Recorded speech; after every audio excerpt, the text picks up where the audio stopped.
ቻናሉን ላይክ ሰብስክራይብ በማድረግ ቤተሰብ ይሁኑ። እንወዳችኋለን። ከመወዳትና ካደግኩባት ከተማ አስመራ ወጥቼ አዲስ አበባ መኖር ከጀመርኩኝ 9 ዓመት ገደማ ሆኖኛል። ስሜ ሰሊሆም እባላለሁ። እድሜም የ30 በር አንኳኩቶ ትናንትንና ነገን እየዳሰሰ ይገኛል።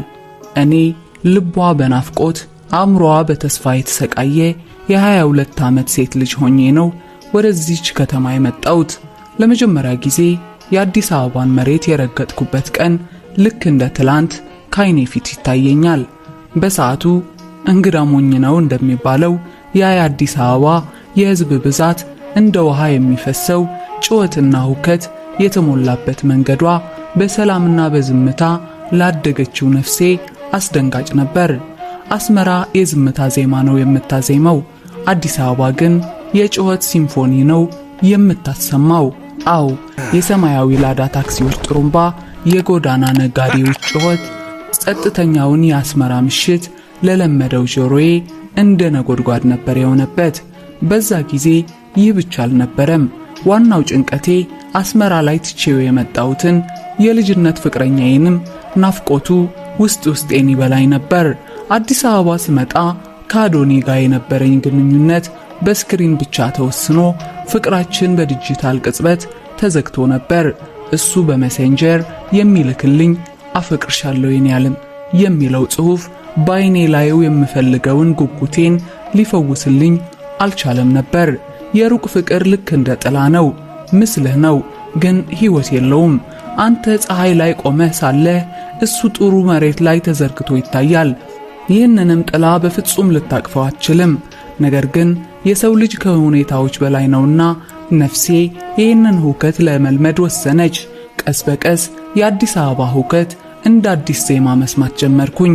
በተለይ በዚች ከተማ የት ነበርሽ፣ ወዴት ነሽ የሚል ጥያቄ ሳትጠየቅ እንደፈለክ ከየት ወደ የት የመንቀሳቀስ ነፃነት ምን ያህል እንደሚያኮራ ተገነዘብኩኝ። ይህ ነፃነት ጂኦግራፊያዊ ብቻ ሳይሆን ስነ ልቦናዊም ነበር።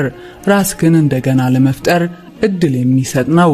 እንደ እድል ሆኖም ከዚህ ቀደም አስመራ ላይ የማውቃቸውን ጓደኞቼን እንደገና እዛ ማግኘቴ አዲስ ምዕራፍ ከፈተልኝ። ጭንቀቴ በወሬ ናፍቆቴ በሳቅ መተካት ጀመረ። በቃ በ2 ዓመት ውስጥ አዲስ አበባ ከምፈራት ከተማ እንደ መዳፌ ወደማውቃት ሀገሬ ተለወጠችልኝ። በዛ ጊዜ ታላቁ ደስታዬንም መጣ።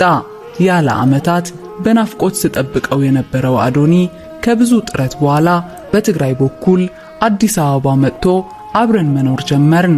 ያለፈውን የርቀት ጊዜ እናካክሳለን በሚል ተስፋ ተሞልተን ነበር። እኔና እሱ አብረን መኖር ከጀመርን በኋላም ሁሉንም ነገር ነበር የቀለለኝ። ምክንያቱም እሱ ለኔ ምን ያህል እንደሚወደኝና እንደሚያፈቅረኝ ስለማውቅ ከሱ ጋር በጣም ደስተኛ ነበርኩኝ። ሐሳባችንም ውጭ ባሉ ቤተሰቦቻችን እርዳታ እኛም እንደነሱ ወደ ውጭ ሀገር ከሄድን በኋላ ተጋብተን የራሳችን አዲስ ኑሮና ልጆች እንዲኖሩን ነበር። እስከዛ ግን እዚህ የተዝናናን ፕሮሰሳችንን መጠባበቅ ነበር ስራችን። እናም በጣም ጥሩና ለታሪክ የሚሆኑ አሪፍ ጊዜያት እናሳልፍ ነበር። በዚህ አዲስ ህይወት ውስጥ ግን አንድ ነገር እንደ ጥላ ይከተለኝ ነበር። ያ ከልጅነቴ ጀምሮ ለፋሽን የነበረኝ ከፍተኛ ፍቅር። ለኔ ልብስና ጫማ ሰውነቴን የሚሸፍኑ ጌጦች ብቻ አልነበሩም። እነሱ እኔ የምናገርበት ቋንቋ፣ እኔ የምገልጽበት ስሜት ናቸው። በከተማ የህይወት ዘይቤህ መለያህ እንደሆነው በውስጥህ ያለውን ዝምታ በልብስህ ቀለም ትገልጸዋለህ የሚል እምነት ነበረኝ። ስለዚህም አብዛኛው ከውጭ የሚላክልኝ ገንዘብ አዳዲስ የልብስ አይነቶች በማደን አብዛኛው ጊዜ ደግሞ ቦሌና ፒያሳ በሚገኙ ቡቲኮች ውስጥ ነበር የማሳልፈው። ይህ ስም ነው ወደ ህይወቴ አዲስ ምዕራፍ ወደ ከፈተችልኝ ሊዲያ ያደረሰኝ። ሊዲያ የድሬዳዋ ልጅ ስትሆን ቦሌ መሃል ላይ እጅግ በጣም ቆንጆና በሚያብረቀርቁ መብራቶች ያጌጠ ቡቲክ ነበራት። ሊዲያ አንድ ተንቀሳቃሽ ስዕል ትመስላለች። ውበቷ ብቻ ሳይሆን ከሰውነቷ ጋር የተዋሃደው አለባበሷ ልቤን ሰርቆት ነበር። እሷ ፋሽንን አትከተልም ነበር። እሷ ራሷ ፋሽንን ትፈጥር ነበር። እሷ ላይ የሚታየው አለባበስ የምዕራባዊ ፋሽን ከሀገር ቀለማት ጋር የተዋሃደበት አዲስና ጥንታዊ በሆነው አሰራር የተካህነበት ልዩ ጥበብ ነበር። የመጀመሪያ ግንኙነታችን እንደ አንድ ደንበኛ ብቻ ቢሆንም ቀስ በቀስ ግን በመሃላችን የነበረው ዝምድና ከልብስ ዋጋ ወደ ሕይወት ዋጋ ተሸጋገረ። በሁለታችንም ውስጥ የነበረው ከፍተኛ የፋሽን ፍቅር ልባችንን አግኝቶታል። ከሊዲያ ጋር የነበረኝ ወዳጅነት በሱቁ ውስጥ ከሚገኙት ልብሶች በላይ በልባችን ውስጥ በነበሩት ታሪኮች ላይ የተመሰረተ ነበር። መቀራረባችን እየቀጠለ ሲሄድም በመሃላችን የነበረው የቋንቋ ችግር የፍቅር ድልድይ ሆነ። ሊዲያ በትግርኛ አንድም ቃል አታውቅም ነበር። እኔም ካመሰግናለሁና ስንት ነው ውጪ ሌላ አማርኛ አልችልም ነበር። ስለዚህም በሁለታችን መሃል አዲስ ቋንቋ ተፈጠረ፣ የምልክትና የግማሽ ቃላት ቋንቋ። በዚህ መንገድ ግንኙነታችን እየጠነከረ ሲሄድ ቋንቋውን መማር ግድ ሆነብኝ። በተቆራረጠውና በተሰባበረው አማርኛዬ ስናገር ሊዲያ በሳቅ ተሞልታ አይዞሽ የኔ ማር፣ አንቺ እኮ ቋንቋ አያስፈልግሽም፣ አይኖችሽ ራሱ ያወራሉ ትለኝ ነበር። የኔ ማር የሚለው ቃል ባፏ ውስጥ ልክ እንደ ስኳር ከምላሷ በታች ይጣፍጠኝ ነበር። በፋሽን ዓለማችንም እኔ ንግሥት ነበርኩኝ፣ እሷ ደግሞ ለንግሥቲቱ የምታማክር ጠቅላይ ሚኒስተር ነበረች። ማንኛውም አዲስ ልብስ ከዱባይ ይሁን ከቱርክ ሲመጣ የመጡትን ልብሶች ከመክፈቷ በፊት ወደ እኔ ትደውላለች። የኔ ማር ዛሬ አዲስ ነገር ገብቷል፣ ላንቺ የሚሆኑ አስገራሚ ቀሚሶች አሉ ትለኝ ነበር። እኔም ሕፃን ልጅ አዲስ መጫወቻ እንደተገዛለት ልቤ በደስታ እየዘለለች መጣው እያልኩኝ ወደ ሁለታችን መንግስት ወደ ሆነችው ቡቲኳ አመራለሁ። እዛ ስደርስ ሁል ጊዜ የምናጣጥመው የፌስቲቫል አይነት አየር ይጠብቀኛል።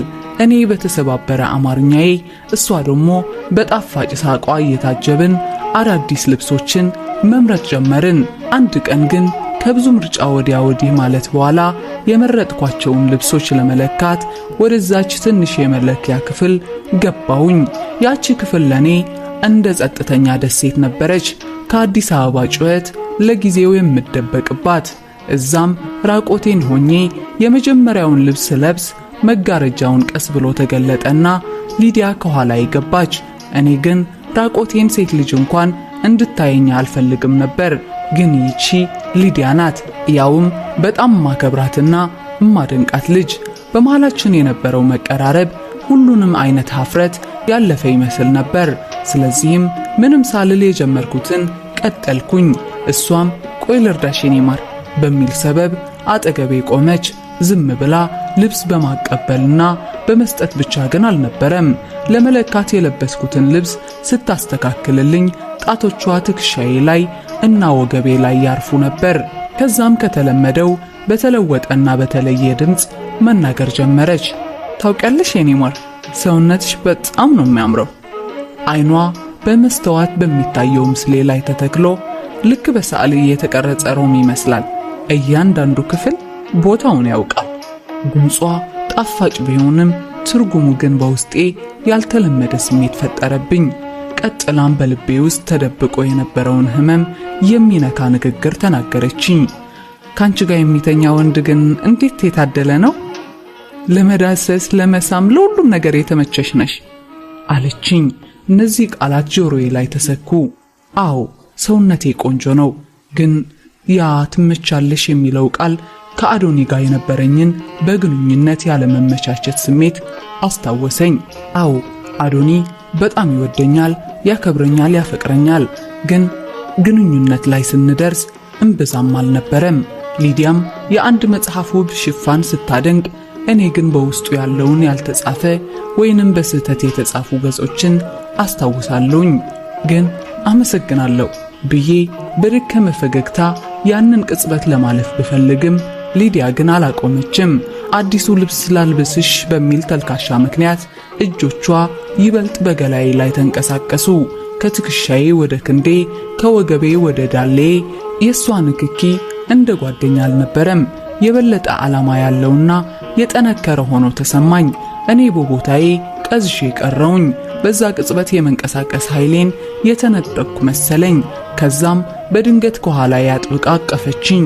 ትንፋሿ አንገቴ ላይ ሲሰማኝ ልቤ እንደ ጦርነት ከበሮ መምታት ጀመረ።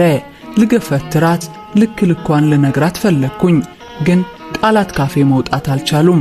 አንገቴ ልስመኝ የፈለገች መስላ ራሷን ወደ እኔ አቀረበች። እኔን ለማጽናናት ብላ ነው የምታደርገው ብዬ አሰብኩኝ። ግን በድንገት ፊቷ ወደ እኔ ያዞረችና ከንፈሮቼ ላይ አረፉ። ጊዜ ቆመ። የአዲስ አበባ ድምፅ ጠፋ። በቡቲኮ ውስጥ የነበረው መብራት ደበዘዘ። በዓለም ላይ እኔና ሊዲያ እንዲሁም በመሃላችን የነበረው ያልተጠበቀ ግንኙነት ብቻ ነበርን። ለመጀመሪያ ጊዜ በሕይወቴ በሴት ተሳምኩኝ። ስሜቱ ፍርሃት፣ ድንጋጤና አንድ የማይታወቅ የዋህነት የተደበላለቀበት ነበር። ግን ልክ እንደ ኤሌክትሪክ በሙሉ ሰውነቴ ላይ ተሰራጨ። እሷም እንደመጣችው በፍጥነት ቶሎ ብላ ከኔ ራቀች። ፊቴ ላይ የነበረውን ድንጋጤ ስታነብ ወዲያውኑ ከነበረችበት ባህሪ ተለወጠች። ምንም እንዳላደረገች ሆና ወደ ቀድሞው የጨዋታ ሳቋ ተመለሰች። የኛው በጣም አምሮብሻል የኔ ማር፣ የኛው ግን ብዙም አይደለም እያለች ክስተቱን ስለ ልብስ በሚደረግ ወሬ ለመሸፈን ፈለገች። በመጨረሻም በይ እችኛዋ ቀሚስ የኔ ስጦታ ነች፣ አትከፊበትም ብላ ነገሮችን ለማረጋጋት ሞከረች። አእምሮዬ እንደ ጎበዝ ጠበቃ ክስተቱን ለማጣራትና እንደ ተራ ነገር ለመቁጠር ይከራከር ነበር። ምናልባት አጋጣሚ ይሆናል፣ መቀራረባችን ነው እንደዚህ ያረጋት እንጂ እኮ ሴት ለሴት ነን፣ ምንም ችግር የለውም እያልኩኝ ራሴን ለማሳመን ሞከርኩ።